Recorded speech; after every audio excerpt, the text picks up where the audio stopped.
Hello, everybody. You're now listening to the Mayor's Office Live. Wow. That's Okay. That's a new drop still. All right. Welcome to another episode of Top Boy. But yes, you already know what it is. It's the Mayor's Office podcast, baby. And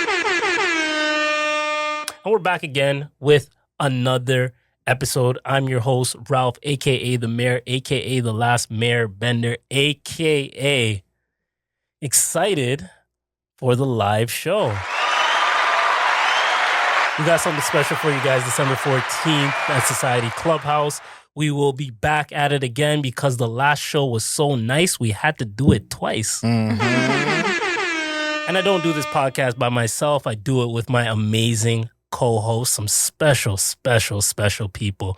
First and foremost, the guy behind all the equipment that you see.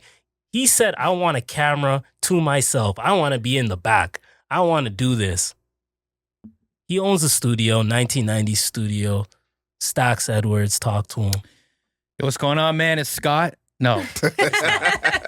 It's Chris Stax Edwards in the building. 1990 Studios, the Mayor's Office. Happy to be here. Happy to record you.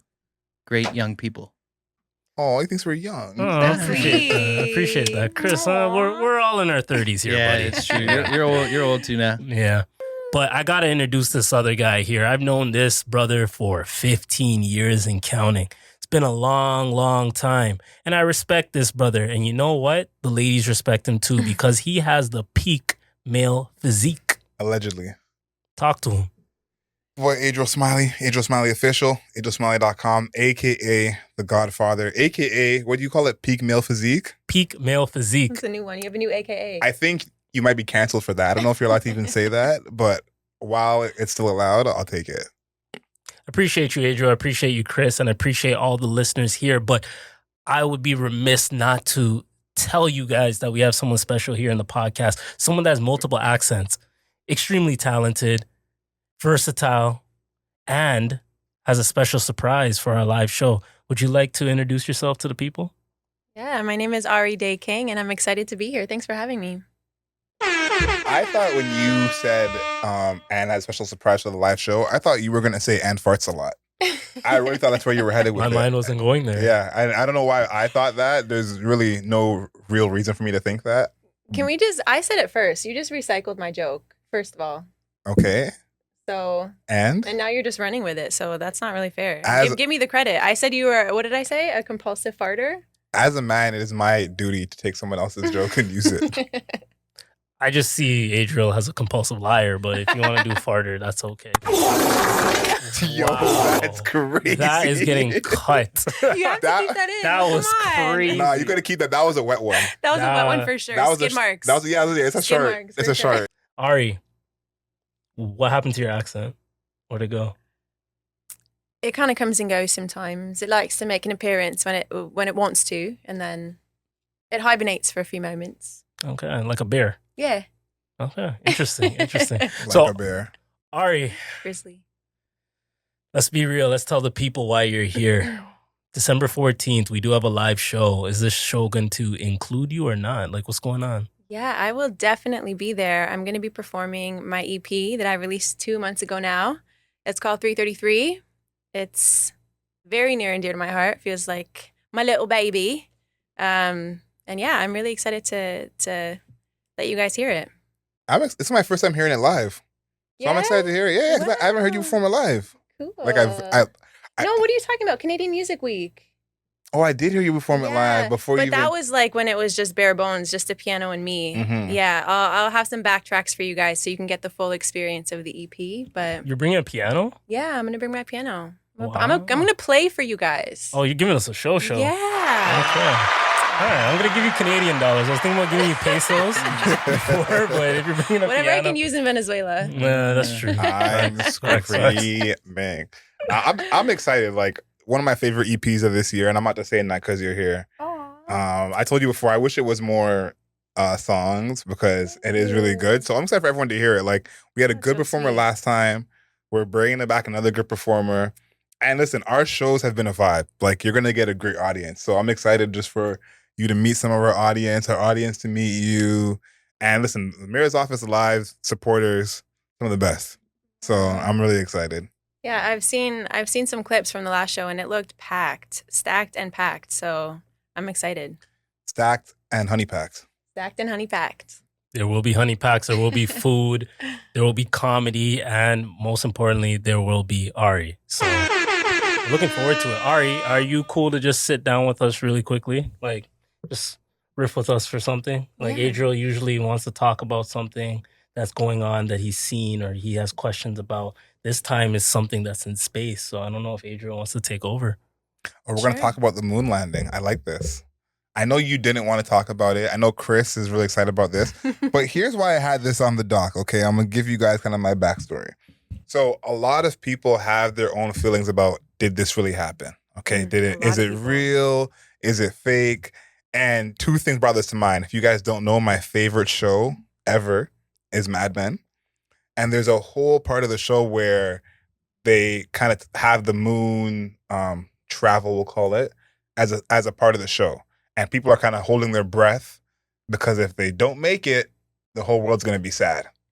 And I've been aware of these rumors or these theories of it not happening for years.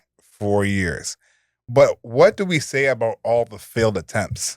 Because there was like 8 to 10 years before the first moon landing where they sent up a monkey and they sent up just the craft and, you know, there was these explosions. So I'm going to start with Chris. What do you think about all the failed attempts that happened before the quote unquote moon landing?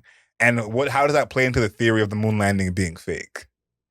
Well, you got to crack a few eggs to make an omelet, right? So, you know, I mean, stuff's going to happen when you're trying That's to do crazy. People have probably died. All right. You know what? I didn't put that into context. You're right. You know what? R.I.P. Hopefully, you know.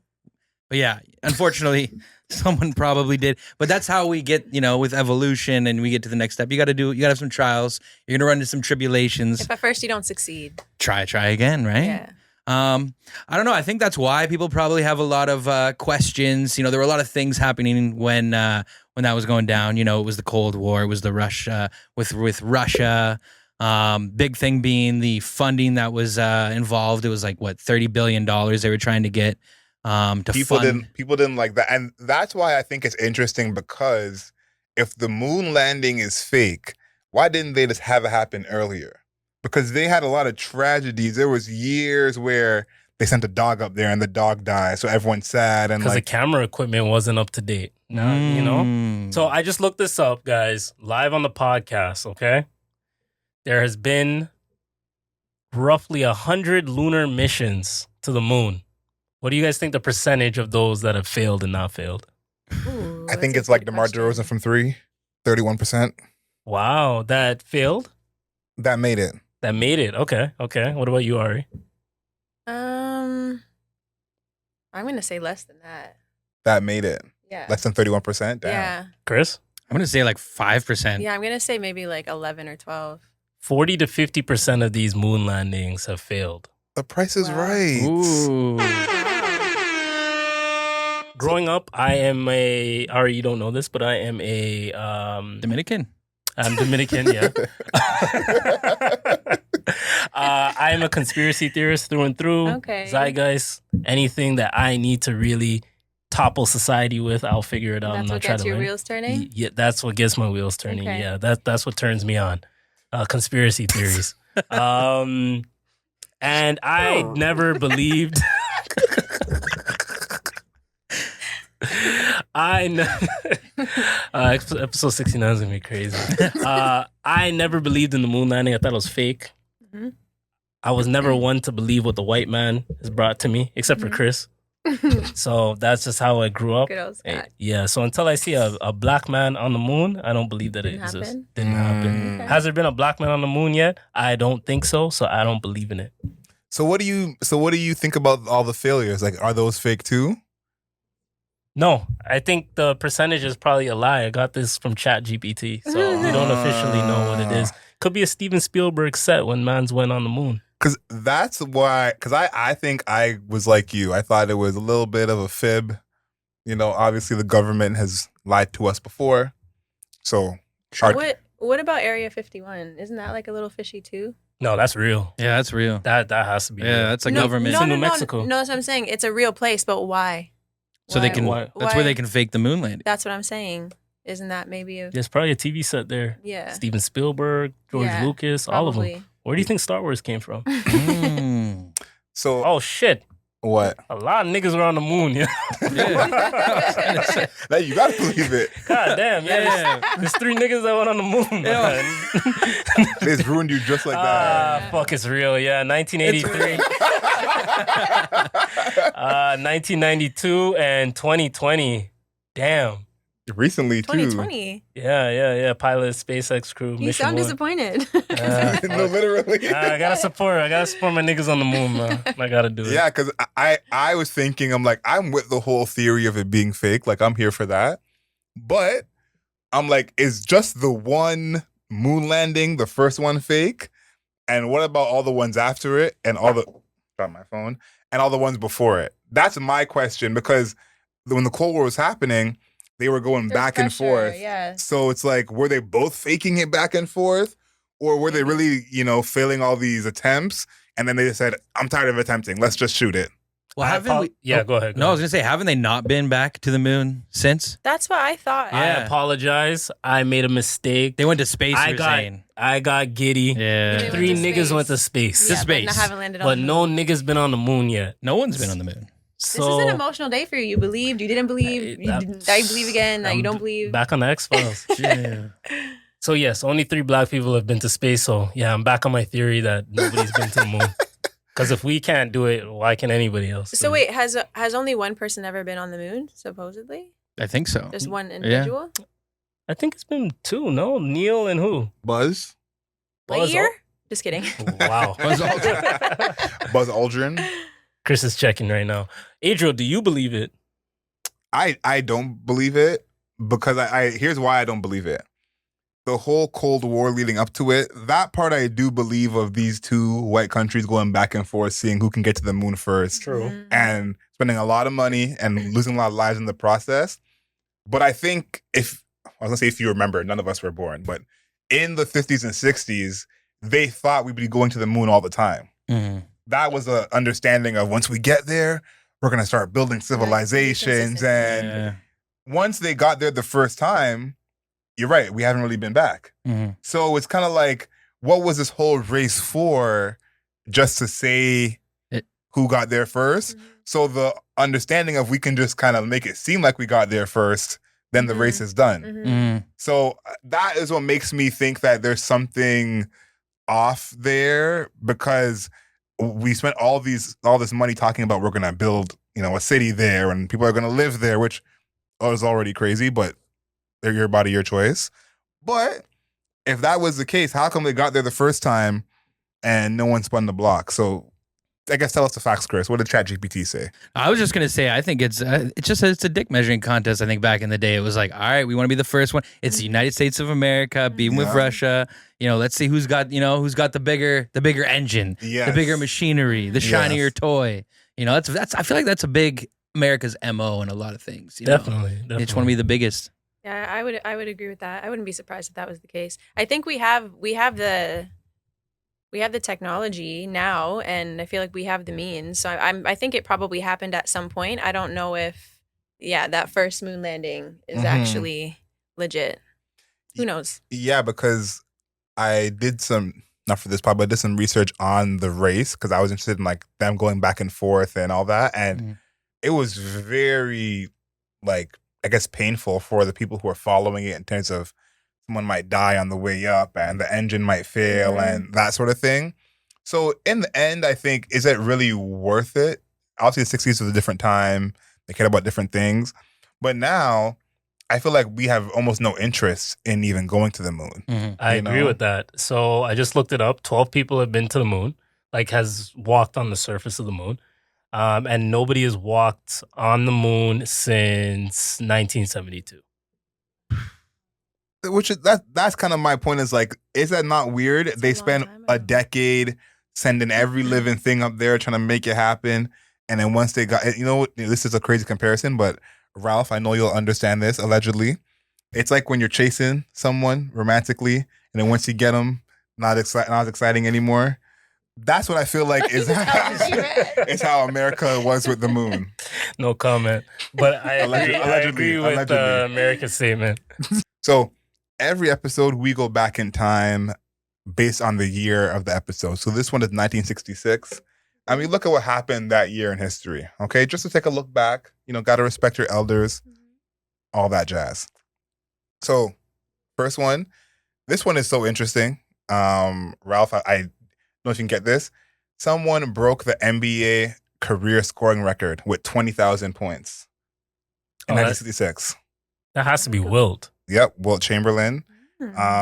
Crazy to think that was the most points of all time, and now LeBron is at 40,000. Crazy. Wow. This has been a famous quote that we've heard since this, but I did not know this happened in this year. John Lennon said that the Beatles are more popular than Jesus. I don't know if that was true then. I don't think it's true now. Jesus is putting up numbers, so to speak. Yearly, too. Yep. Jesus' monthly listeners is always high. Sky high. Yes. Every Sunday and Wednesday. Talk about it. Speaking of the moon, Soviet Union's Luna 10 becomes the first spacecraft to orbit the moon. So was that fake too? Who knows? How do we verify that? Of course, we got some black facts, as we call them. Bill Russell becomes the first African-American coach in NBA history. Ethiopian Emperor Haile Selassie visits Kingston, Jamaica. Everyone knows Ethiopia and Jamaica have kind of a marriage, if you would say. So that was obviously a big deal. Anyone saw the Bob Marley movie? Ethiopia is big in that as well. So I've always looked at those countries as distant cousins, so to speak. This one, I had no idea, and I wish it would come back. It would be kind of crazy, but this is like some Canadian information here. And I want to hear what you guys think about this. Now, they announced on May 6th, 1966, there's going to be a $20 gold coin for Canada. How would you guys feel about that? $20 gold coin. I would hate that because I would definitely lose those. That too. Yeah. Me too. Yeah, I don't need to carry that around. Yeah, a $20 gold coin is kind of wild, right? Imagine a nigga just robbing you for your coins like Sonic. Damn, dude. It feels like we're in the medieval time. No, 100%. And it's like a $20 gold coin that doesn't feel right. It doesn't feel right to break a coin with bills. Oh, true. Facts. I get 4 or 5 for this coin. Yeah, like paying for your pizza with one coin. Like, yeah, no, you're 100% right. And this is funny because the U.S., they are, I don't want to say they're famous for their freedom, but almost lack thereof. This is when the Supreme Court decided suspects must be informed of their rights. Oh, wow. That's actually interesting. nuts. That's wild. No, that's wild. Very interesting. Yeah, the fact that the Supreme Court had to get involved for you to let a suspect know their rights, like that is America for you. Honestly. Damn. Yeah, pretty wild. First color television transmission in Canada. Cool. Wow. So Okay. not bad at all. Can you imagine if this pod was in black and white? This was interesting, and I think this is still interesting. Of course, what happened in the election about a couple weeks ago. But President Lyndon Johnson writes a letter to Congress urging them to act on gun control legislation. That's in 1966, so almost 60 years ago. I think we're still asking for that. So it's just interesting to see that basically nothing has changed. And that was in response to a sniper attack at the University of Texas. So to think that there was a sniper attack on a school 60 years ago, and here we are in 2024. They're probably more consistent annually now than. Oh, definitely. Which is really sad. Yeah, it's crazy because I watched the Quincy Jones doc a couple nights ago, and he was talking about how racism has changed since he was around. He grew up in the 30s. And he's like, it's actually not that different. But because most of us weren't born then, it feels like it's gotten much better. And he's like, it's mostly the same. It's just more covered up. And I said, that is very sad to hear. Illegal drugs. LSD is first declared illegal in the state of California. Shucks. Disappointed. And then last but not least, I feel like this wraps it all together. Dr. Seuss, How the Grinch Stole Christmas airs for the first time on CBS. Wow. Wow.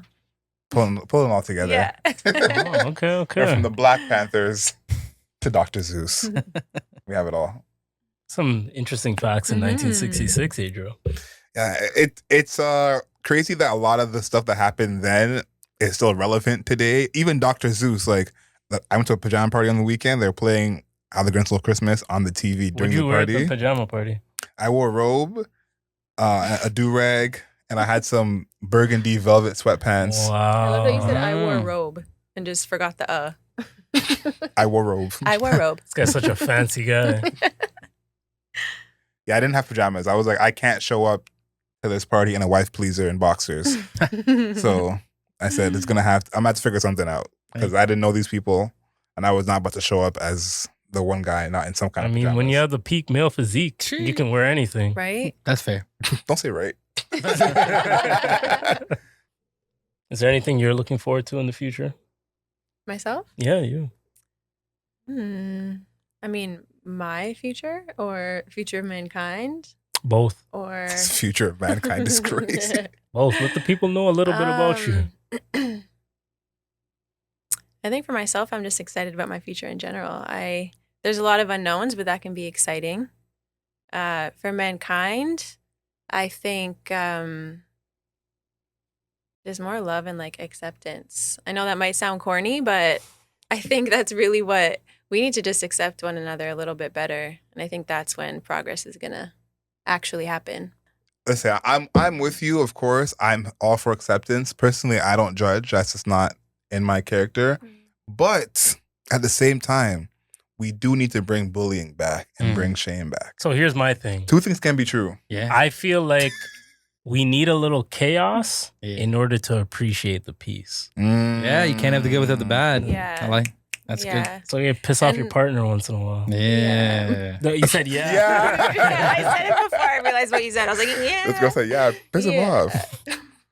Yeah, also too, like sometimes progress has to start with chaos, unfortunately. You know? We got her. She's on our side now. Yeah. No, I am with you. I want a peaceful end of the year, a peaceful future. I just want peace all around. Like, we don't need any of the fugazi, no one raising their voice. Like, peaceful all around. I'm with you on that one. I'm speaking into existence. Peace in 2025. I don't agree, but I rock with it. I thrive off of hate. I think it fuels me. I like to see my enemies down. And for the count, I'm not one to pick my enemies up. I'd love to see them down, but I appreciate you guys though. Speaking of enemies, how many people do you have blocked? I don't know. I What- haven't looked. In a while. What would you guess is the range? Okay, well, actually, I think probably a lot. And here's why. Like those bots that like your stories? That shit creeps me out. So I will block every single one of those. So I probably have a lot blocked. I haven't had the accounts. blessing to have bots like my story. I don't have any creepers. I have 34 blocked accounts right now. Okay. It's not that bad. I think I probably got like 10, 11, something like that. But why I'm asking is, how do you decide who gets a block? Like, what are the categories for someone to get blocked? Ooh, Ari, Like- you take that one.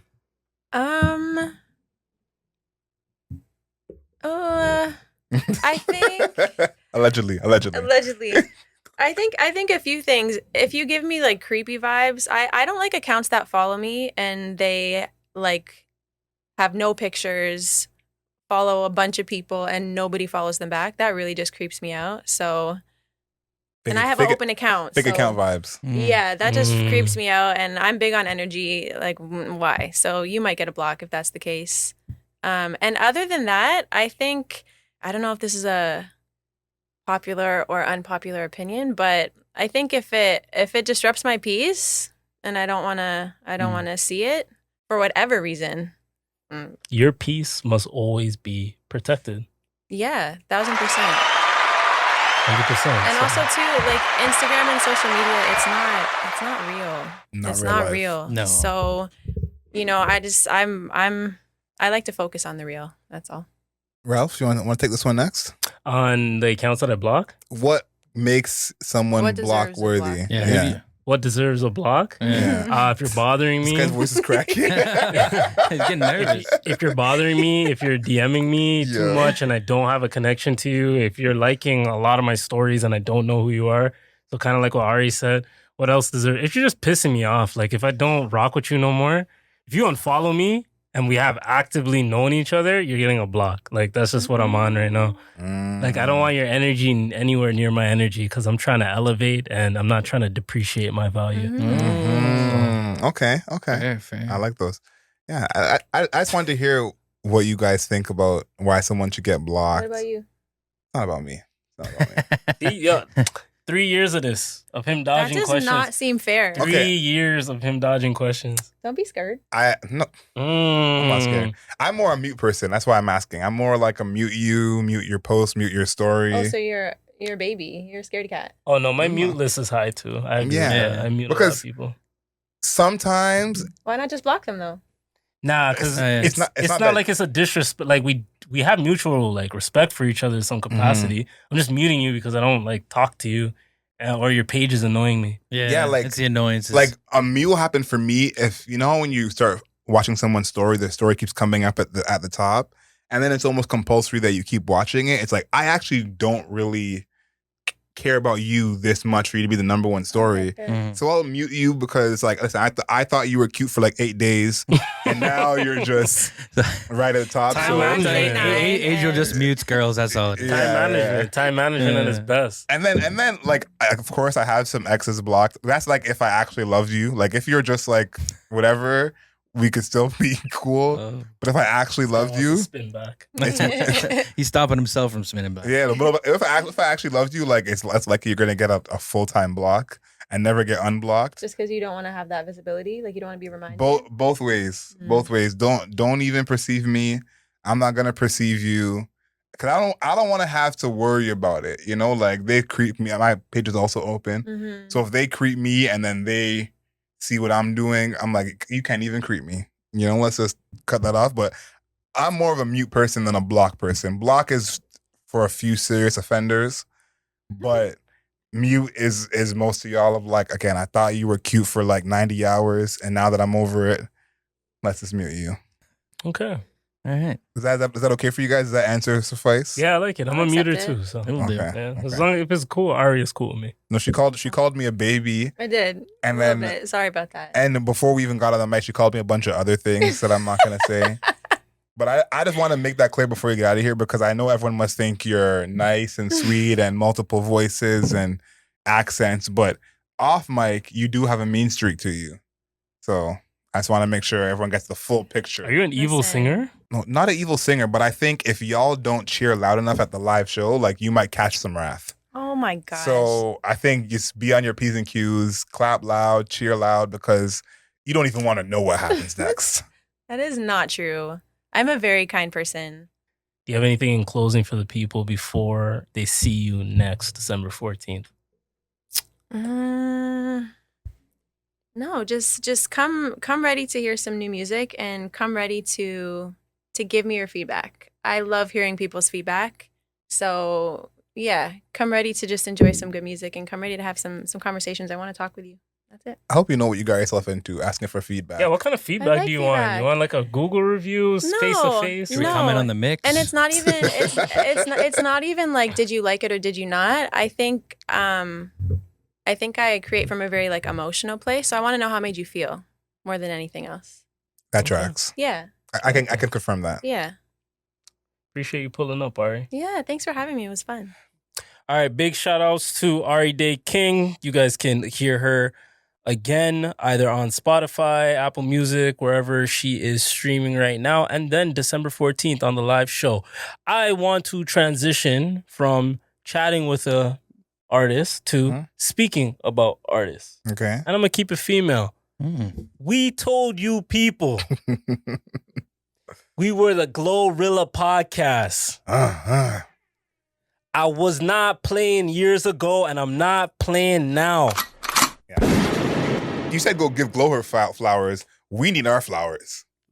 We were on the Glow train for a minute. Facts. I want to give a big shout out. I want to give a big shout out to GloRilla right now, man. GloRilla had a hell of a 2024. Album was fire, glorious, hit after hit after hit. I think that album is damn near no skips, in my opinion. Shout outs to Glo. You deserve every little thing. And we at the mayor's office appreciate you. We shout you out. We show you love when you need to, because one thing about GloRilla, she's authentic. Facts. She's real. She gets it popping. Yeah, like I think she's risen to the top in the past year. Like, who would be ahead of her in female rap right now? Like, I think, like, personally, I think Lotto's up there. Obviously, got to give Lotto her Lotto credit. had a good year. Meg just out of popularity. Meg is still very, very famous. And she had a big tour, so. You know. I think Meg's cooled off a bit. She cooled off a bit, yeah. But she came off an arena tour. Yeah. You can say what you want about her ticket sales, but she did decent in some venues. Shout outs to Meg. I think Glo is a top dog, though. Yeah. I really think Glo is a top dog. She outsold all those women we just mentioned. Outside of Nicki, I think she had the highest selling female rap year. And I think she has songs that resonate. You know, like Let Her Cook. Like, that is one of those ones. And I think, too, this is kind of a horrible way to gauge it, but this is just the truth of what hip-hop is how many of these songs will be put on at a function and, like, the men are not going to go to the washroom. Yeah. You know, like, WAP was obviously a huge track, but, like, I there's no way I see Ralph asking a DJ to play WAP. No. You know? No. And that's where GloRilla really doesn't toe the line like the other girls toe the line. Like, I bump GloRilla, as much as I bump some of my favorite artists. No, like, yeah, she's up same. there. I bump her. Like, in multiple venues, multiple spaces in my life, I'll listen to GloRilla. So she gets the niggas vibing, and I feel like a lot of female rap right now isn't doing that. And that's just how I feel. Yeah, I think what she has is a certain tone that really just cuts through in terms of her voice and how she uses it. And it reminds me of Young M.A. when Young M.A. was at their prime. GloRilla is almost... Their prime? Yeah. Okay. Yo, stop. I'm dead. But GloRilla is at a whole different level. Yo, Than they are? Yeah, a whole different level. Yeah. And I think, too, it's like GloRilla still has those bars that are for the women or sexual. But I think it's the way that she does it that it just has a whole different vibe to it, where there are songs that I'm singing along to that I'm like, I don't even know if I should be singing along to this. But it's GloRilla, so that's what you do. So, man, GloRilla, I don't know if she's not the rap MVP of 2024, but I think she got to be in the top 5. Definitely. Got to be in the top 5. But yeah. And I think this year primed herself to be the top female rapper. Like, obviously, Nicki's in a whole nother stratosphere. Well, there's one person who we haven't mentioned who didn't drop an album this year. That opened the door for Glo, though. Do you think if that person drops an album, will Glo still be Glo? Not to the niggas. I think Glo's still going to be the Glo to the niggas, because Cardi, us as men, I feel like we really respect Cardi. Like, she can bar up when she's ready. Niggas respect Cardi's bars. But Cardi her music doesn't relate to us as much as Glo's does. So I feel for the men, at least, because I am a man, I think Glo's going to resonate more. Yeah. Yeah, Glo has the men, for sure. For sure. Yeah. Yeah, I feel like her music, it can play in the strip club, but like it can play in your whip when you're like driving around too. You're not just like, in one setting. She's in my workout playlist. See? Yeah, like, facts. Like I'm like, and a lot of times at the gym, I'm going to the GloRilla first. Like, that's what I'm starting off my workout with. Like, yeah, she's high energy. Yeah, what? Like, GloRilla, listen, 2025, come sit with the mayor's office. We'd love to have you. Oh, we're manifesting it. Yeah, sure. 100%. Like, especially because I think that we've been from day one. We didn't really know who Glo was like everybody else. We were kind of, new to what she was doing. And once we got put on, and again, I think anyone for listening, you got to go find that old video we did where we reviewed the FNF video. Yes. Like, you can see us become fans, like, in the video. Yeah, 100%. Like, that's what makes it crazier, is like, it's documenting us becoming fans. Like, we didn't watch it beforehand and come and lie. Like, we all were watching the video and we're making a couple jokes, and then halfway through the video, we're kind of like, this might be heat. And we've been fans ever since. So it's a rare moment that everyone gets to see the moment we all became GloRilla fans. Yeah. I just like how she's like, she still seems like she's being authentic. She's being herself, but she's still elevating her game, and she's like adding different pieces, and she's like, it's like she's going about it like the right way as like an artist, I feel like. Yeah, like I always think about her and Sexy Red. Like Sexy Red is, of course, still a great artist, but her and Sexy Red were kind of beside each other at one point in terms of image, how they were being viewed. And if you look at where GloRilla is and Sexy Red is, like Sexy Red is still kind of seen as a gimmick to some people. Yeah. GloRilla is way past that. Yeah, you know, I'd say like Sexy Red is like the BFV Pac-Man kind of thing. You know what I mean? Like, it's just that kind of style. She's fun. Like, she say wild shit. Yeah. It's like throwing those like comedy bars in there, which I love. Like, I love just like some funny shit. So I feel like, yeah, different kind of, you know, lanes. Yeah, listen, GloRilla 2025, I'm here for it. We're sticking with it. I want to see if someone could come for a spot. You know, like Lotto's on tour right now doing big things. She is.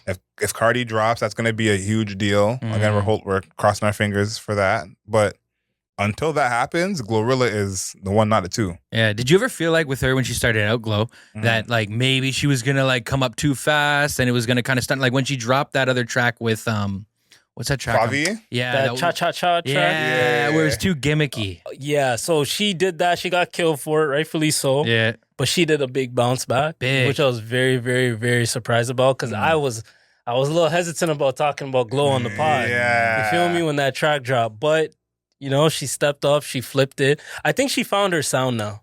Yeah, I think that's a good way to put it because I also think, too, at the time when FNF dropped, what else was out like FNF? Like, what was similar to that? So I think that there's a part where she kind of had to maneuver into what the sound was and make the sound grow. Because I even think Lotto's album has some kind of GloRilla-esque aspects. A little bit. You know? And I don't know if that was what the formula was for a woman as an MC before FNF. And so now when you look at it, like, she kind of changed the whole sound. 100%. 100%. We love Glo so much that we hope that there'll be a documentary on Glo. Oh, I would love to watch that. I think I'll be one of the first viewers. I think Adria will be one of them. And I think Chris will be one of them. And I hope the listeners will be too.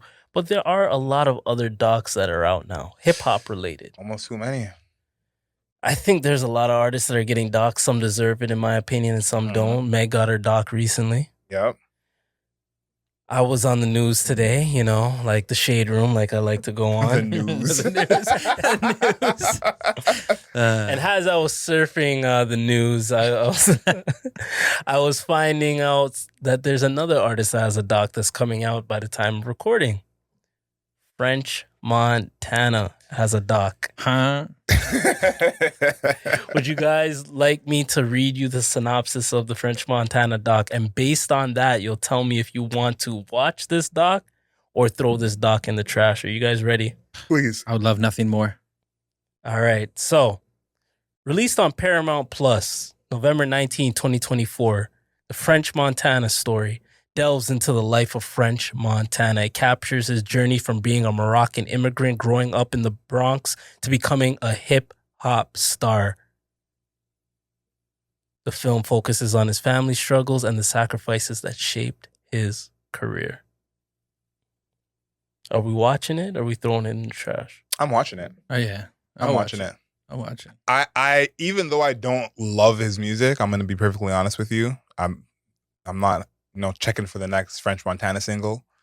But his story is a unique one coming up and how he got into rap because the word is that he was a videographer before, was just kind of behind the scenes. And to see the behind the scenes guy become the star, that's a pretty cool story. So I think that's what I want to see because, you're right. He's not lyrical. He's not the most talented, but that come up story, how many times have we seen something like that? So Yeah, I want to see it. yeah. He was like in New York, slinging his tapes, just like really like grassroots style. Mhm. And I want to see if like the involvement with Max B, how much he's in there. True. I wanna That's super see- important. You know, I want to see like he had that whole issue with Jim Jones. I'd like to kind of see like how that kind of happened. Mhm. And then I wonder if this has anything to do with, isn't Max B supposed to be coming home 2025? I Yep. think so. Yeah, Yeah. yeah. I don't know. Like, we went to high school Mhm. like early 2000s to mid 2000s. So for me, like 07 or 2011, mac and cheese mixtapes. Oh were yeah. hitting. And then when I hit college uni, when he had his album, what was the name of the album? Fuck, and it had all his hits on it. Was it Coke Boys? No. When it had Pop That. What album had Pop That? Oh, I don't remember the name of that album, but I know Oh what you're my talking about. gosh. Pop That was a track though. Nah, yeah. So that album was hitting when I was in uni too. No, so. French Montana had a set. Like I remember someone I know saw him live a little bit after, maybe 2013, 2014. Yeah. And he has a set. Like No, for sure. yeah, no, he has a set for sure. Like it's definitely not always a hit. Like I didn't listen to his last album, to be fair, like not even one song. Don't kill me. But he can do a set. Like if you give him 30 minutes, he's running through some hits. All right, watch this. Excuse my French. Yeah. Came out 2013. Had some hits. That was the last I'm one. not the biggest French Montana guy, but I gotta admit it has some hits. You guys ready for it? Mhm. Ain't Worried About Nothing was on there. Okay. Ocho Cinco was on there. Whoa. Throwback. Whoa. Pop That. Yep. Trap House. Yep. Marble Floors. I haven't heard some of these names. Yeah. Telling you, man, it was a hell of an album. Yeah, Yeah. that was a different time too. That's the funny part, because we were talking a little bit off mic about how lyricism has changed. French Montana was never lyrical, but I think he almost sounds like so much more clear and concise compared to Yeah. a lot of what's going on right now. Freaks with Nicki Minaj. I know you guys know that track. Yep. Like, yeah. Nah, French had his time. He had his time. Yeah. So, And French is the kind of artist I think that he can always tour and do at least festival shows for sure. Oh, easily. yeah, definitely. Because he has all these hits. Like And even small The venues. track with Ray Schmurder. what's Forget her it. name? Unforgivable. Unforgettable. Unforgettable. Oh, with Sway Lee. Yeah. Yeah, sorry. Yeah. What did I say? You said Ray Shermer. Ray Schmurder. Like, You get it. You get it. Lockjaw with him and Kodak. Lockjaw was huge. yeah. And remember that double XL freshman era where he had a couple songs with Big Sean and Wiz, Yeah. and he had that song with Nipsey too. You guys know I'm on. New York Minute? New York. Is that off one of his mixtapes? Yes, Yeah. One of the You Coke get Boys your weight mixtapes. cap. Yeah. Oh my days. Look us bigging up French Montana. Crazy. Who would have thought? GloRilla in French. Episode 66. Wild. This is the podcast for the streets. Crazy. You guys want to take it to sports? How you guys feeling? Yeah, let's do it. All right, before we do, Chris, I'm gonna give you 200 characters to talk about the Cowboys currently. Go. Oh, we don't need any characters to talk about the Cowboys at all. I think we're gonna, you know what? Let's just tank. Let's bring in Deion Sanders' son, and let's bring on Deion Sanders prime time. Fire McCarthy, bring him in to coach. That's what I'm hoping for. Oh, okay. Yeah. Shit. I thought Shador would be likely going to Vegas, but we'll see the way the Cowboys are looking right now. The way they're playing, buddy. Yeah. Not good. Not Got a good. shot. All right, shot. so nothing else. You're good. You got it off your chest. You're done with these guys. Bro, we're playing our backup quarterback right now. I There's, seen there's it. nothing to say. I seen it. Shout out to Dak. All right, Adriel, Mhm. question for you. There's been a lot of tumultuous times in Milwaukee for the Mhm. NBA, right? The Milwaukee Bucks, a lot of issues have been going on behind the scenes, on the court, chemistry issues. The team's been losing a lot of games that they should win. Do you feel like, due to how ominous Giannis has been in his post game, his press conferences, do you think he will request a trade this year? And if so, where do you think he'd want to go? I don't see him requesting a trade personally.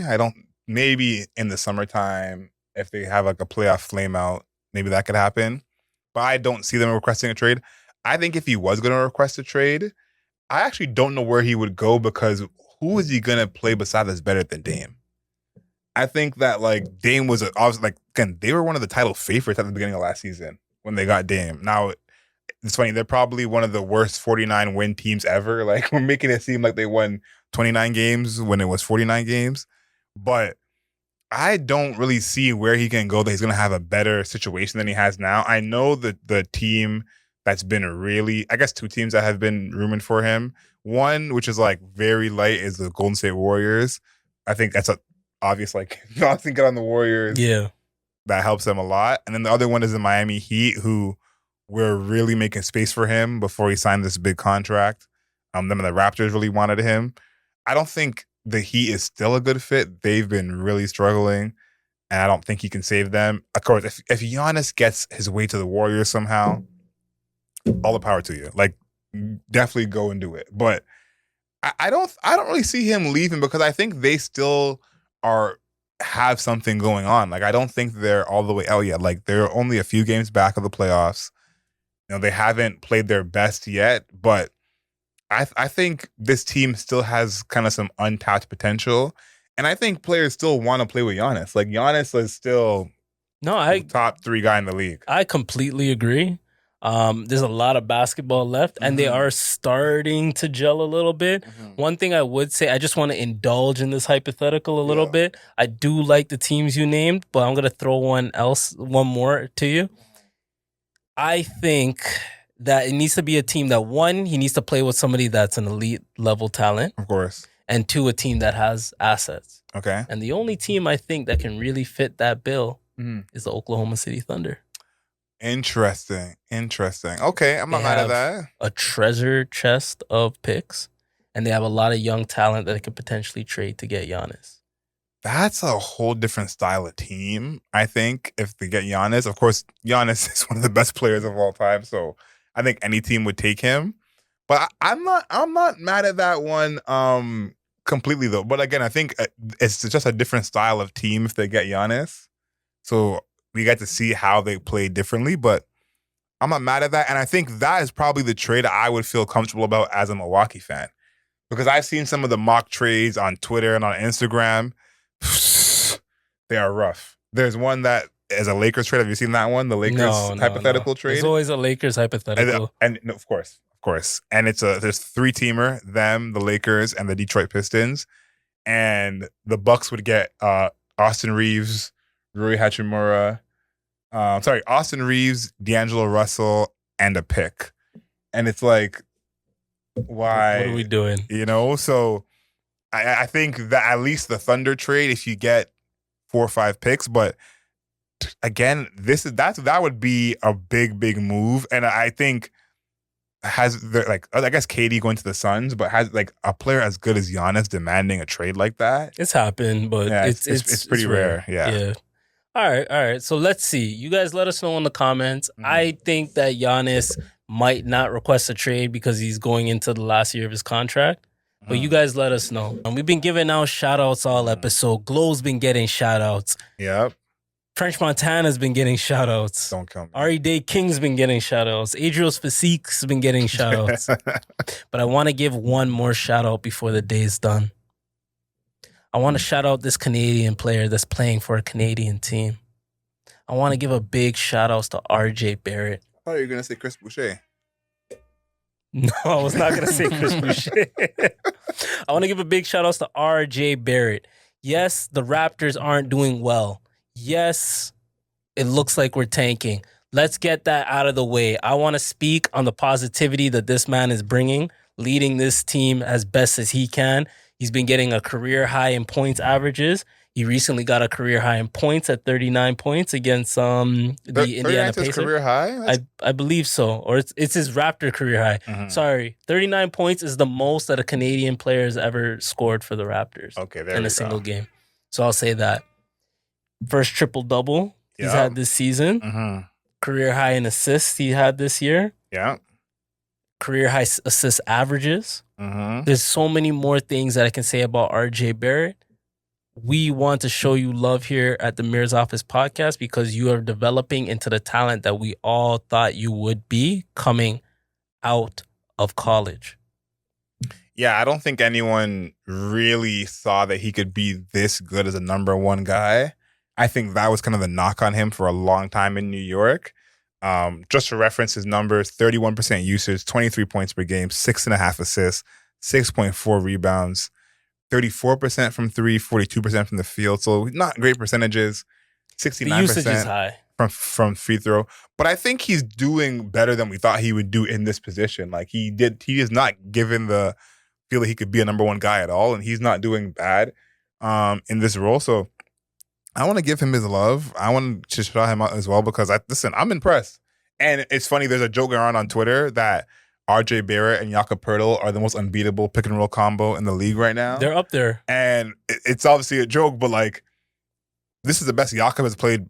Oh, shout outs to Big Yak for sure. You know, so it's like, sure. I got to give RJ some credit for that because RJ as the ball handler is definitely finding a way to get Yak some good points. So yeah, I don't think RJ Barrett is going to be a future Hall of Famer by any means, but I go out and give him his credit where it's due. He's playing well right now. And I think this makes us optimistic as Raptors fans because it's like once Scotty Barnes comes back, Emmanuel quickly, RJ, a top pick, Grady's developing. The future looks a little better than it did 10 months ago. Yeah. And if I don't believe in good losses, but these are some good losses we got going on. Yeah. Some of them been close. The young people are developing. Like, I respect it. One thing I will say about RJ, and a lot of people don't really realize this, is the expectations were really high. He came from a big school, a big program. Yep, yeah. He went to a big franchise in New York. Went to the playoffs early, but people tend to forget he's like 24.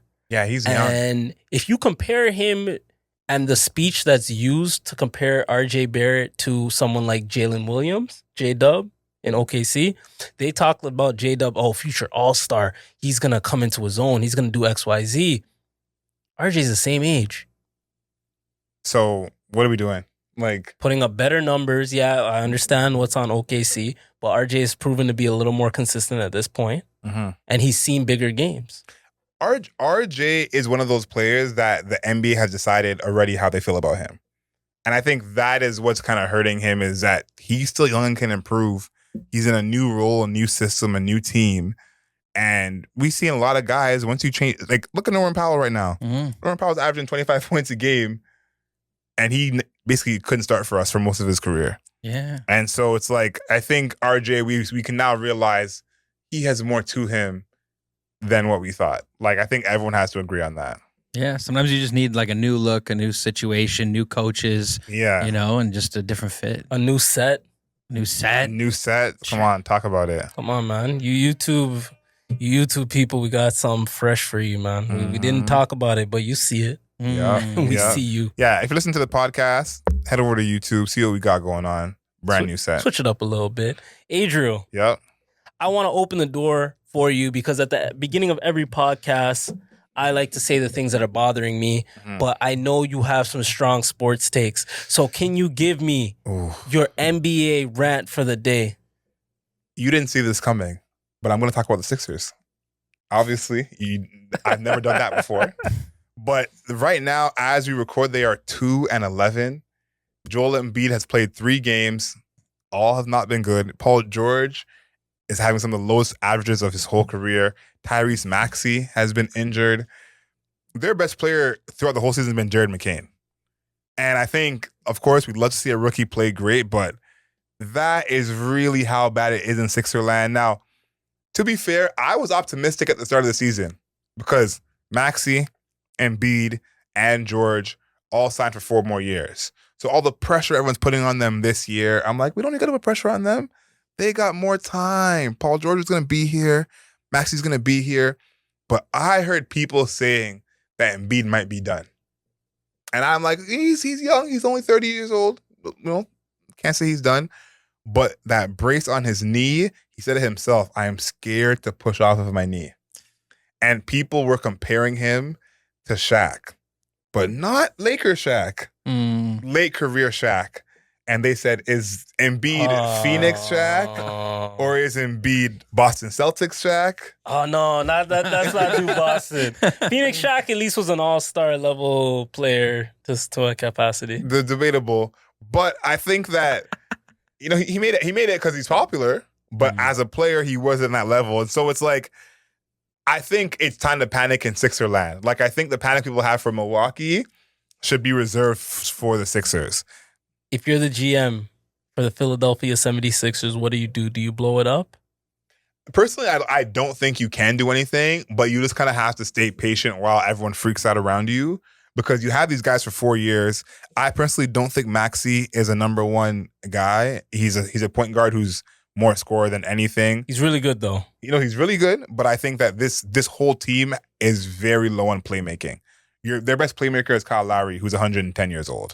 So it's like, if your whole team is low on playmaking and all three of your stars are score-first players, that's a big problem. But like I said, they have these guys for 4 years. So freaking out after year one is not the way to go. I think all these guys will have value if you want to trade them a year from now. All these guys might have more continuity a year from now. And as well, like, they haven't even played together to decide that. Like, they've been losing separately and playing bad separately. Maybe they all need to play together and have less of a role, and maybe that will work. But I'm going to say it now. The Sixers, at best, will be in the play-in. No playoff seed, no 6 seed for the Sixers. They're hoping for a 9-10 to go against the Charlotte Hornets. So that's your bold take for the day. The Sixers are not making the play-in. No, their play-in is the best they can do. Oh, okay. Yeah, their play-in is the best they can do. Damn, it seems like it's a toxic. I don't know. Their locker room seems like it might be off. You saw that comment that Maxey made the other day. Yeah. I don't know. I saw someone say this online. They feel like a toxic team even when they're the number one seed. Like, that's the part about this that's funny, is like, even when Jimmy was there, they felt toxic. Yeah, when like Ben was there, they felt toxic. And that's I hate to hate on Embiid, but I think Embiid is like, he has the talent of a number one player, but not the character of a number one player. Yeah. So I think it's like, even when they're winning games, why is the vibe not good? Yeah. And I hate that I'm here defending this player because he's been on and off and mostly off. They made Ben Simmons a scapegoat. And I said this at the time, is like, Ben Simmons is not the problem with this team. Like, he's not playing great as he can, but we see all these years later, was Ben Simmons really the problem? He is a problem, but he wasn't the problem. I think it was a combination of multiple problems. But they made it seem like it was solely Ben. But think if Ben Simmons was playing with Maxey. Ben Simmons' best skill. They would fit. Ben Simmons' best skill is passing. Yeah, and defense. Yeah. If Ben Simmons and Maxey as your backcourt, a total fit. Pretty tough. A total fit. And if those guys are playing together with, and when Embiid is not in the game, those guys would definitely win more games in this situation than Paul George and Maxey are able to do. So to me, it's like, it's the NBA blame game. We pay it forward, blame someone else. Let's just blame Embiid. Let's just leave it at that. It's Embiid's problem. It's his fault. Stop blaming other people. All right, you guys heard it first. That's Adriel's NBA rant for the day. Let's hope it's not Embiid and the Sixers next time we do this. I'm hoping I have someone else to rant about, but I feel like it's going to be them again. I can't lie. I like this Adriel NBA rant thing. Yeah, that was good. That was fair. This guy had to do a deep breath after. He exhaled and shit. I hate it when the NBA community just like chooses to like a player no matter what's actually happening on the court. Yeah, like even when it was DeRozan for the Raptors, it made me upset because I love DeRozan, but I was like, he's not better than Kyle Lowry at all. But because he scored 9 points, it was like, DeRozan's a guy. And I'm like, no, I don't know. So that's what I feel about Embiid and the Sixers, is like, people are calling him a top 5 player still. I'm like, is he even a top 5 Sixer? Like, has he even played 5 games? I was going to say. So undeserved, it feels like. Crazy. Okay. All right, we'll take it. Yeah. All right, Chris. Yes, sir. It's been a while since we talked about TV and film, but I heard Adriel ranting and I felt like I had to rant today too. Mm-hmm. But before I get my rant off, let him cook. Is there anything that you've been able to watch that you want to tell the people? Anything exciting? Anything that you like? Actually, we mentioned it earlier. The only thing I've been watching occasionally, it's like once a week because it's a new season, is the show From. Okay. The sci-fi show where they end up in, they get stuck in a town and there's like these demons or something that comes out and they can't escape, and then new people come in and then they can't escape. It gives me kind of Lost vibes in a way. Yes. You know, it's like a new age, new spin-off of Lost. I think the main character was on Lost, the black guy. Oh, was he? I haven't seen Lost in forever. Yeah, he was one of the characters on Lost. I think you're right. Yeah. But Yeah, it does give a little Lost vibe for sure. it does. But surprisingly, I'm not a big sci-fi guy usually. Like Lost, I liked it until it got too sci-fi. At first, I thought it was just gonna be about dudes like stuck on an island. And Yeah. then, but it's cool. It's cool. From it's pretty good. Pretty good. Okay. All right. Shout outs That's all I got. to Chris, man. I like that. From is a decent show. I've been seeing it a lot on my socials, so I really want to, take it in and not get spoiled on TikTok. My algorithm. Adriel, you ready for this? Let's hear it. Okay. I'm going to do a television rant for today. Okay? I don't usually do this, but this one definitely deserves it. I went on Netflix. I saw that Tyler Perry released a new show. Oh, no. And it's called Beauty in Black. Tyler Perry, I have a love-hate relationship with Tyler Perry. More hate than love. I love him as a person and what he's been able to accomplish as a black man in the film industry. I hate him for the storylines and writing that he creates. Okay? The last good Tyler Perry movie I watched was Diary of a Mad Black Woman, which is coincidentally the first good Tyler Perry movie that I watched. I watched Beauty in Black. Now, to say that I hated the show, I can't say that. This show is funny, but it's unintentionally funny. I don't know if Tyler Perry wanted this show to be funny. I don't know if it was his purpose to make this funny or too serious, but it's to the point where some of the storylines are very comical, and it feels like I'm watching to me, a pseudo sitcom. Like It's Always Sunny in Philadelphia, where they don't really realize that they're in a sitcom, but they're trying to be serious. To me, I get a feeling when I watch this show, Beauty in Black, that the actors all think that this is real, and it's just really not. It's a good show to hate watch, to laugh at, but it is entertaining. I did watch the entire season. There's some innuendos that's a little bit too much sexual innuendos, Tyler Perry. Too much going on. I'm not hating on it, but I'm calling it out. Beauty in Black. Can't wait for season 2. The show that it sounds like you're describing is Greenleaf. It's Greenleaf-esque, actually. Yeah. Okay. Greenleaf-esque. Tyler Perry has a multitude of shows that are on BET and other streaming services. Very, very similar. His writing style is very distinct, where you cannot really take it seriously because the characters are just too over-the-top evil. One of the first lines in the show, the guy said, "You're a non-listening bitch. You stupid bitch. Are you stupid?" And that's one of the first scenes in the show. And it just gets worse from there. There was another scene in the show where a character who's supposed to be this evil security guard pimp told one of his women, the main character girl, to stand in front of an ambulance. He had his car. He said, "Bitch, get out of my car and stand in front of this ambulance." He reversed. She stood in front of the ambulance. He drove up halfway to pretend to hit her. Then he stopped the car and he said, "Damn, can't even kill a motherfucker no more. All these safety features and shit in this car." Who writes this shit? Tyler Perry. You know what? I actually think that we're too hard on Tyler Perry, if I'm being honest with you. I think that as Black people, it became cool to hate Tyler Perry. And I think that we're way too hard on him. I don't think everything he does is great, obviously. I think there's also some nonsense in there. But I think in the end, we're still watching 20 years later. Like, let's keep it a buck. Like, we're still watching 20 years later. And on top of it, it's like Tyler Perry was never a serious director in that way. You know what I mean? Like, he came up with the Medea movies. Yeah. You know what I mean? Like, it's not like he was making Shawshank Redemption and Good Will Hunting and then now has become this. Like, this is almost more serious than Medea. He's trying to make serious It movies. sounds serious. Daddy's Little Girls. Daddy's Little Girls wasn't bad. Yeah. It was okay. No, but it's like, why are we grading him on this different curve when it's like treat him like it's a regular director? Like, he's not Scorsese. Like, we never thought that.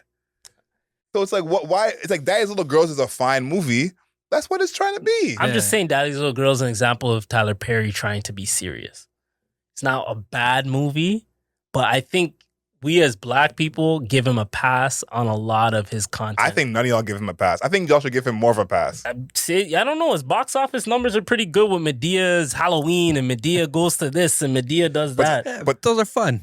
And that's like, I feel like we, as black people, somehow we're like not allowing him to have fun. There's National Lampoons and Beethoven and Ernest. He's got a When style. he wants to be funny, I'm cool with it. Uh, It's when he's trying to be serious and it doesn't come off great. Like Daddy's Little Girl, it's not a overly dramatic movie. It's fairly serious. A guy's trying to take care of his kids, blah, blah, blah, blah, blah. Evil baby moms, whatever. Although the baby moms was a little too evil. But once he tries to get serious in other roles, it comes off comedic to me. No, I agree with that. There's some times where it's like you're trying to be too serious and it's like, okay, we can't even take this really serious. But to me, I'm like, that's always who he's been. Like, he's coming from the Medea world. So it's like, why is it all of a sudden so bad when this comedic director has trouble being serious? Like, that's what we'd expect, no? So it's like he's graded on some different curve because he's Tyler Perry, when it's like the movie where he's like halfway serious, like Daddy's Little Girls, that's as far as it can go, and he does a decent job at that. If he's trying to make a real drama, it feels Greenleaf-ish, and we don't like it. But it's like, again, he's a comedic director. It's like when Adam Sandler made Uncut Gems. We were very, very surprised, and we liked it because he's a comedic director, comedic actor. No one thought Uncut Gems was gonna be what it was. yeah. We were all like, "Oh my! I can't believe it's like this." Yeah. I also, go ahead, Chris. No, I was just saying, and in Uncut Gems, like the character, he was still kind of funny. Like it He was was. like, you know what I mean? It kind of had like Adam Uncut Sandler likes to play different characters. Are we comparing Uncut Gems All right. to anything Tyler Perry's made? No, but my point is, Uncut Gems was surprising. It was better than anything Yeah. Tyler But Perry's that's a done. drama, though. But I'm saying we were surprised because Adam Sandler's not a dramatic director Yeah. actor. You know what's funny? Yeah. I never once said Tyler Perry can't act because I saw Tyler Perry in Gone Girl, Mhm. and he was cooking. Yeah. But Tyler Perry as a director doesn't make dramatic movies mostly. It's mostly comedies. So it's like Adam Sandler is mostly Tyler comedies. Perry makes dramatic movies, bro. I think it's the same It's with just Adam we think they're Sandler. comedies because they're I not. agree. Thank Adam you, Chris. Sandler, I fully agree. That makes total sense. Yeah. I'm not Because Tyler jacking Perry, most of it, not most, but a majority of his movies are the Medea type movies. Yeah. The that. drama. He's tried to make plenty of dramas that did not come off well. It's No, the but I'm saying- lens. I think it's the lens that you're like That's what I'm saying. looking at The it in. drama, Tyler Perry, is the minority of what he All right, does. y'all niggas go watch Beauty in Black. No, I'm not watching it. I'm not watching it. Alright. I'm not that watching could be it. our new watch, guys. No, absolutely not. But what I don't think you're wrong, but I'm saying his drama movies are the minority of what he makes. Mhm. But we grade the drama on such a strong curve when it's like when Adam Sandler Uncut Gems, we all came into it being like, we'll see what this is. Mhm. And then we were pleasantly surprised when it was really good. We're not treating Adam Sandler like, oh, he tried to do drama. What's he even trying to do? He did a better job of it, so obviously it's a different look. But we were still like, what is this going to be? We'll see. Even the basketball movie he did, we still came into that after Uncut Gems and we're like, we'll see what this is. But Adam Sandler, prior to Uncut Gems, had a previous track record of doing quality drama. What Movies. movies? The Big Brother. Yo, he has movies from the '90s. Give me a second, bro. Yeah. Like, give me a second, dog. Let him breathe. Let him breathe. Let him breathe. Let me pull up the list, dog. Yeah. When he was the bigger brother for fuck, I forget. But he was in those movies. Did he produce those movies? Yeah. every Was he movie just he's in, acting? I think he produces. I think then? about movies. I think about he's Big in. Daddy.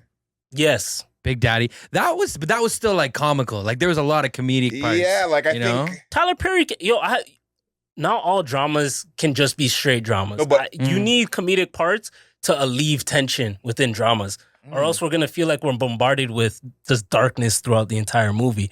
My thing is with Tyler Perry, his drama portions for a lot of his films seem so overdone. Mhm. And his writing style is so overdone that it's like, all right, me and Adriel get into an argument.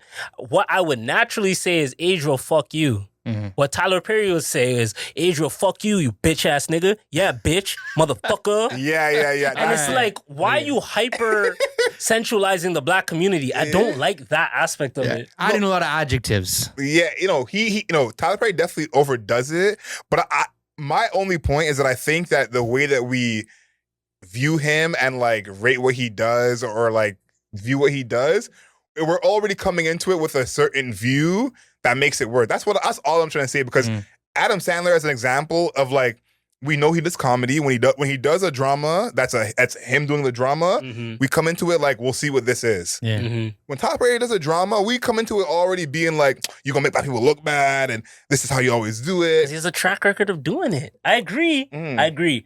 I put Tyler Perry under a different lens because he is black. Yeah. So I expect something more because he is talented, bro. Mhm. I'm not taking that in. Dog, the nigga's worth what he's worth for a reason. Yeah. So you're right. I think two things can be true. I just think that he goes a little OD No, with his drama. Where it doesn't come off natural. I think you're actually right in that, but I also think that he should get more of a pass because of that's not his lane, and those movies still do well. That's my thing is like, how many people can make these movies we're saying are not good and they still do well, as well as his comedy's doing well. It's like, as a black people, we should be more like, I don't love it, but he's still doing well even if the movie's not good. Because think about if a black person puts out a movie and it doesn't do well and it's bad, that looks even worse. True. At least have it be bad and do well. Then we can stand behind that. Because there's plenty, like when Will Smith did the movie with Jaden Smith, the After Earth, bad and bad. Didn't do well, wasn't a good movie. So it's like, I'm like, why does Tyler Perry get this whole hate on him right away when I'm like, Tyler Perry is really pushing forward the culture, like the Ryan Cooglers of the world, the other directors, like he's helping those guys. I'm being serious. I'm listening to you. Because Tyler Perry is breaking box office records with movies that we wouldn't think were box office. When normally a box office movie is an Independence Day or something like that, and Medea goes number one, nowhere did anyone picture Medea going number one. So why have all of these people that have followed suit and learned from the culture that Tyler Perry supposedly pushes forward, why is there hasn't been another copycat Tyler Perry? Because Ryan Coogler has copied styles from other directors in the past. Tyler Perry's a one-on-one, man. That's an obvious thing right there. His style of movie is the easiest thing to replicate. I think that is how black people treat it. That's my point. Y'all treat it like that, and if that was the case, someone would do that. It's us, bro. No, I'm not treating Tyler Perry like that. What are you treating Tyler Perry like? I'm treating him like the success that he is. Okay, so when you walk in a Tyler Perry movie, what are you expecting? I expect it to be funny. You get good laughs out of Tyler Perry movies. That's what I expect. I'm not saying I get them. That's what I expect. All right, cool. Because I listen, to be fair, I'm listening. I haven't seen a Tyler Perry movie and I don't even know when. So let me not act like I've seen all There's the a movies. reason for that, though. But my point is... Why haven't you seen a Tyler Perry movie in a long time? Because I'm done with Medea. But my point is... I'm listening. Is that I think we treat it as if what he did with Medea is so easy to do and we don't give it the respect. And I'm like, there's a reason there's no other movies like that and those movies have done so well. And I'm like, as black people, those movies are for us. We're the ones making them go number one. So let's treat it with the respect of like, clearly it's something to this. Maybe I don't understand it, but there's something to it that is a genius in this storyline that works, that makes it what it is. Because he's a billionaire off the back of Medea. I'm not trying to say that his films are good. I'm not saying any of that. Let's not get that misconstrued. Yeah. I'm not saying his stuff is actually good. My point is that we are coming into it overcritical, as black people especially. So I should lower my expectations. I expect what you are getting. You are not saying every movie he's put out is great. So why are you coming into this show thinking it's going to be great? But I said I turned my brain off to watch it, and I enjoyed it. But that's what I'm saying. Like, you came here to hate on it, and you said you enjoyed it, and your brain was already turned off. It's not good, though. But you enjoyed it, and you came with your brain turned off. If I came in with my brain turned off, and then I enjoyed it, I got what I paid for. I didn't come in, turn on my brain, and say, let's focus. You came with your brain turned off, yes, and then you enjoyed it. But it's trash. But you got what you're supposed to get. I will do that for the white man, too. But you turned off your brain, because you knew what it was going to be, and then you enjoyed it. No, I turned off my brain like halfway through realizing that it was trash. But I hear you still. I hear you. Oh my God. Defending Tyler Perry. 10 minutes on defending Tyler. That's just a clip on the soul. Oh, for sure. Oh, my All right. goodness. I want to transition to the end of the podcast, talking about Tyler Perry to talking about something I actually didn't turn my brain off to watch. Oh my God. But I still enjoyed as much as I enjoyed Beauty in Black. Arcane Season 2. If you guys remember, maybe 30 episodes ago, this is probably a year and a half ago, Arcane Season 1 came out. Top level animated show. The storyline's good. The voice actors are good. The writing's great. And I enjoy it. I thoroughly enjoy it. If you guys watch Abbott Elementary, Cheryl Lee Ralph, she is one of the new characters. She did her first voice acting role for Arcane season 2. So Oh, that's what's up. yeah, you guys check that out. It's pretty dope. So that's what I got for my animation suggestion. That's one of my shows I'm trying to finish for the end of the year. I've started episode 1 a few times, and every time I like walk away or not paying attention, I'm like, let me start from the top. I gotta stay locked in. This is one of those shows I don't want to watch in the background. No, so yeah, sure. That's something once I get some time, I'm gonna lock in with that. But in the new year, I'll come back with a review for you, and and I'll give it the respect. All right, and I'm gonna watch some more Tyler Perry movies. No, I just have to do it for the culture because I feel like I came down on a black man. You don't have to do that. All right, man. Listen. I feel bad now, man. You're up all night thinking about, was I a little... No. A little harsh on my platform. Go talk to your girl. You're like, in the comments, suggest some black directors for Ralph to watch. I watch a lot of black. Don't do that. I watch a lot of black. I'm not saying you don't, but I'm saying ones that you could actually like and not turn your brain off and go into it actually wanting something. Tyler Perry, you're going into it, either you're gonna be overcritical or turn your brain off. You know, it hurts that we can't go in expecting something great. You know, fair. At least let's get some people we can go in expecting something great. My bad, Tyler. My fault. I went too hard on you today. I'm sorry, dog. Oh man, yeah. Tyler Perry is definitely one of those people the black community has decided we're not rocking with no more. I agree with that. And I don't know what he did to do that. Like I like your Drake comparison though. I think that's something that like is an overarching theme on this pod we talk about. The internet made it uncool for someone to be popular. I always say this. I'm like, you can like someone who's popular. Like I use Kendrick Lamar as an example. I'm like, Kendrick Lamar is not a low-key artist. He's very mainstream. But because he's not as big as Drake, it's okay to like Kendrick Lamar. You get more cool points. Yeah, you know, when it's like, it's okay to like something that's popular, you know? I think like, everybody goes through like a cycle. Like you want them to rise. They get to the top of the mountain, then they drop, and then we're all looking for that redemption story. Yeah. And I think that goes with a lot of things. It could be music. It could be any form of art, actually, in sports. Like, I think sports, we can all relate to seeing that, right? And the fans, too. I think when there's a fan of something that's it's like almost Taylor Swift. Fans of Taylor Swift make it seem uncool to like Taylor Swift. When it's like the whole world likes Taylor Swift. It's like clearly people like her for a reason. But it's like somehow there's like a connotation of like, oh, this person listens to Post Malone. They're a certain type of person. True. So it's like I think that's what we're all fighting in our own way. Like whatever side you're on, there's someone on the other side. Like for example, we may be on the real rap side. That if someone is like the biggest fan of Flo Rida, we're like, Flo Rida, really? Like, you know, we're gonna judge them for that.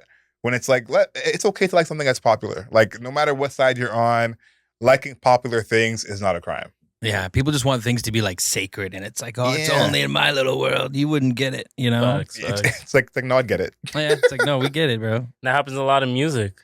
Yeah. It could be a non-rap suggestion, an artist that you've been thinking about that you want to keep to yourself until they blow up, and then you don't want to listen to them anymore. We don't gatekeep here at the mayor's office. No. And we don't. So that's why we have music suggestions for you. That's why we have non-rap suggestions for you. I'm going to go first. This song, I got it off the Guardians of the Galaxy Volume 2 playlist. It's one of my favorite tracks off that playlist. It's Mr. Blue Sky by the Electric Light Orchestra. Quality song. I think we have kind of a theme for this one because mine is Lotus Blossom by Billy Strayhorn. I think we're going like kind of almost a non-lyrics, non-rap suggestion this week. Chris, let's see what you got. I am going to go with Beast of Burden by the Rolling Stones. I was listening to that recently. Just good, you know, doesn't really fit your guys' vibe that you were going for. We're versatile you over know, here. but we're versatile. Mix it up. Beast of Burden, just a good track by the Rolling Stones. Okay, that's what's up. We really should have just said Ari's EP, but you guys are going to get it December 14th live anyway. So get your tickets. Tickets are on sale right now. Okay? Early bird. We ain't playing with y'all. This will sell out because that's what we do here. We sell out shows. And we appreciate those that buy tickets. Episode 66 of the Mayor's Office podcast. We appreciate every single person who's been able to watch us, listen to us, and just experience the vibe. I'm going to be honest with you. There's only one thing I really want to close this podcast in saying before I pass it over to Adriel, and that's just don't cheat on your partner. Mm-hmm. Appreciate the person that you have beside you. Appreciate the moments that you've catered to them and they've been able to cater to you. Might have just saved the life right there. Yeah. Maybe. Might have saved your own. Sorry. Follow us on the interwebs. Make sure you subscribe to us on YouTube. Like this video. Leave us a comment. Of course, get your tickets. Early bird tickets are out right now, December 14th. The link will be in the show notes. And until next time, know yourself, know your worth.